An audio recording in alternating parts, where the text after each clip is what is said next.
High earners hit a wall when it comes to Roth IRAs, and that's because once your income crosses this IRS threshold, direct contributions to the IRA are off the table.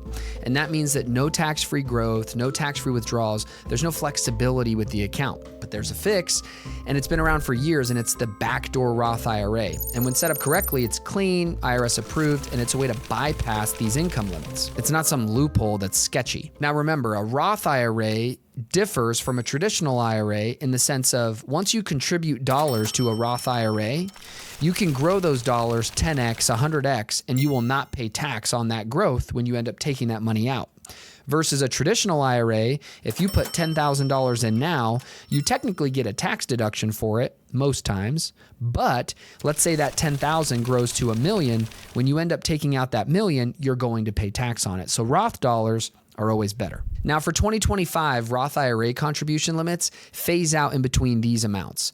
For single filers, it's $161,000 to $176,000, and for married couples, it's $240,000 to $260,000. And once you're past that range, you can't contribute directly. So for most high-income earners, Roth IRAs seem off limits, but again, they're not. So here's how the strategy works, the Backdoor Roth IRA. First, you make a non-deductible contribution to a traditional IRA. Then you convert that contribution to a Roth IRA. And because while Roth contributions are income limited, the conversions are not.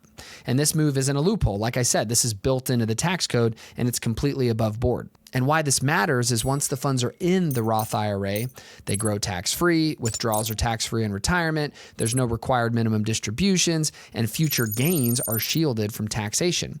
It's one of the few ways to create long-term tax-free wealth with no strings attached later. So remember, you can take a Roth account, put 100 grand in it, grow that to 10 million, quadruple that shit quick, 5 times that, boom. And as you start to take distributions in retirement, there's no tax that you pay on that. So here's how you execute the Backdoor Roth IRA. First, you need to open a traditional IRA account somewhere, pick a brokerage. Then you contribute up to $7,000 or $8,000 if you're 50 plus in after-tax dollars. Then typically a day or so, a few days later, you're going to convert those funds to a Roth account, a Roth IRA. Then, this is the most important. You have to report both of these steps clearly on Form 8606 with your tax return.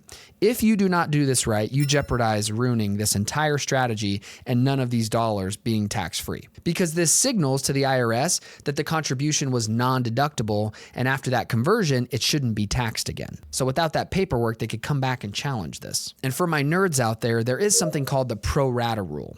And specifically, if you have other pre-tax IRA money sitting around, the IRS applies this pro rata rule to your conversion. And so that means that you don't just convert the after-tax portion, they treat your total IRA balance as one big pot. And so to avoid this, many people roll their pre-tax IRA balances into a 401k first, which keeps the traditional IRA balance clean and the backdoor Roth fully tax-free.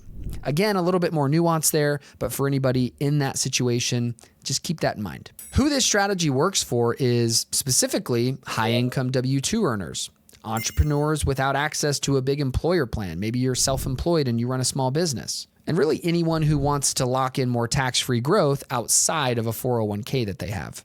And if your income exceeds the Roth limits and you're already making other retirement options, this fills that gap for you. Remember, because you could be phased out if you make too much money. Overall, the Backdoor Roth IRA is clean, simple move for those of you that have outgrown direct contributions, and it's not aggressive, it's not complicated, and it's just smart tax planning within the framework of the IRS that they've already provided. So if you set it up properly, track the paperwork, you're essentially giving yourself a pot of money that the IRS doesn't get to touch later on. If you made it to the end of this video, thank you. And if you have any questions on the Backdoor Roth IRA, feel free to drop them in the comments. I'd be glad to answer.